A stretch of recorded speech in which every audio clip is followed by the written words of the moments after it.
Forex price ನ ಯಾರು control ಮಾಡ್ತಾರೆ? ಒಬ್ಬ ವ್ಯಕ್ತಿ ಏನಾದ್ರೂ ಫಾರೆಕ್ಸ್ ಪ್ರೈಸ್ ನ ಕಂಟ್ರೋಲ್ ಮಾಡಕ್ಕಾಗುತ್ತಾ? ನೋ. ಇದೇ ಫಾರೆಕ್ಸ್ ಮಾರ್ಕೆಟ್ ನ ಬಿಗ್ಗೆಸ್ಟ್ ಸ್ಟ್ರೆಂತ್. ಇಮ್ಯಾಜಿನ್ ಮಾಡ್ಕೊಳ್ಳಿ, ಒಂದು ವೆಜಿಟೇಬಲ್ ಮಾರ್ಕೆಟ್ ಅಲ್ಲಿ ಒಬ್ಬ ಕಸ್ಟಮರ್ ಮಾತ್ರ ಬಂದು ಬೈ ಮಾಡಿದ್ರೆ ಏನಾದ್ರೂ ಪ್ರೈಸ್ ಚೇಂಜಸ್ ಆಗುತ್ತಾ? ಪ್ರೈಸ್ ಏನು ಚೇಂಜ್ ಆಗಲ್ಲ. ಆದ್ರೆ ಸಾವಿರಾರು ಬೈಯರ್ಸ್ ಮತ್ತೆ ಸೆಲ್ಲರ್ಸ್ ಬಂದಾಗ ಮಾತ್ರ ಡಿಮ್ಯಾಂಡ್ ಅಂಡ್ ಸಪ್ಲೈ ಕ್ರಿಯೇಟ್ ಆಗುತ್ತೆ. ಅಲ್ಲಿ ಪ್ರೈಸಸ್ ಫ್ಲಕ್ಚುಯೇಷನ್ ಆಗುತ್ತೆ.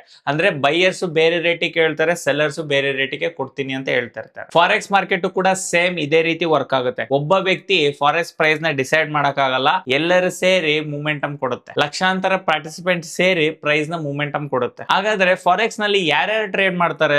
ಫಾರೆಕ್ಸ್ ಅಲ್ಲಿ central bank interest rate change ಮಾಡಿದಾಗ, ಮಾನಿಟರಿ ಪಾಲಿಸಿ ಚೇಂಜ್ ಮಾಡಿದಾಗ ಪ್ರೈಸ್ ಮೂಮೆಂಟಮ್ ಆಗುತ್ತೆ. ಅದೇ ರೀತಿ ಕಮರ್ಷಿಯಲ್ ಬ್ಯಾಂಕ್ಸ್ ಪ್ರತಿದಿನ ಅವರು ಬಿಲಿಯನ್ಸ್ ಗಟ್ಲೆ ಎಕ್ಸ್ಚೇಂಜ್ ಮಾಡ್ಕೊಂತ ಇರ್ತಾರೆ ಅವ್ರ ಕರೆನ್ಸಿನ. ಬಿಗ್ ಇನ್ಸ್ಟಿಟ್ಯೂಷನಲ್ ಅವರು ಮತ್ತೆ ಎಡ್ಜ್ ಫಂಡ್ಸ್ ಅವರು ಇದೇ ರೀತಿ ಪ್ರೈಸ್ ನ ಮೂಮೆಂಟಮ್ ಮಾಡ್ತಾರೆ. ಮಲ್ಟಿ ನ್ಯಾಷನಲ್ ಕಂಪನೀಸ್ ಇಂಪೋರ್ಟ್ ಮತ್ತೆ ಎಕ್ಸ್ಪೋರ್ಟ್ ಮಾಡ್ತಾರಲ್ಲ, ಅಲ್ಲಿ ಟ್ರೇಡ್ ಮಾಡ್ತಾರೆ, ಕರೆನ್ಸಿನ ಎಕ್ಸ್ಚೇಂಜ್ ಮಾಡ್ಕೊಂತಿರ್ತಾರೆ. ಅದಕ್ಕೋಸ್ಕರ ಪ್ರೈಸ್ ಬಿಗ್ ಮೂಮೆಂಟಮ್ ಕೊಡುತ್ತೆ. ಅಂಡ್ ನಾವು ಕೂಡ ರಿಟೇಲ್ ಟ್ರೇಡರ್ಸ್ ಕೂಡ ಅದ್ರಲ್ಲಿ ಪಾರ್ಟಿಸಿಪೇಟ್ ಮಾಡ್ತೀವಿ. ಬಟ್ ನಮ್ಮಿಂದ ಅಷ್ಟು ಪ್ರೈಸ್ ನ ಮೂಮೆಂಟಮ್ ಮಾಡೋದಕ್ಕೆ ಆಗೋಲ್ಲ. ಅದಕ್ಕೆ ನ್ಯೂಸ್ ಬಂದಾಗ, ಇಂಟ್ರೆಸ್ಟ್ ರೇಟ್ ಡಿಸಿಷನ್ ಬಂದಾಗ, ಎಕನಾಮಿ ಡೇಟ್ಸ್ ರಿಲೀಸ್ ಆದಾಗ ಫಾರೆಕ್ಸ್ ಮಾರ್ಕೆಟ್ ಅಲ್ಲಿ ಸಡನ್ ವಾಲಟಿಲಿಟಿ ಕ್ರಿಯೇಟ್ ಆಗುತ್ತೆ. ನೆನ್ಪಿಟ್ಕೊಳ್ಳಿ, ಫಾರೆಕ್ಸ್ ನ ಯಾರು ಮೂಮೆಂಟಮ್ ಮಾಡೋದಿಲ್ಲ. Demand and supply, global economy, big participant ಸೇರಿ ಪ್ರೈಸ್ ನ ಮೂಮೆಂಟಮ್ ಮಾಡ್ತಾರೆ. ಅದಕ್ಕೆ ಫಾರೆಕ್ಸ್ ನ world's largest and liquid financial market ಅಂತ ಕರೀತಾರೆ. ಇದೇ ತರ ಇನ್ಫಾರ್ಮೇಶನ್ ಗಾಗಿ ಫಾಲೋ ಮಾಡೋದನ್ನ ಮರಿಬೇಡಿ.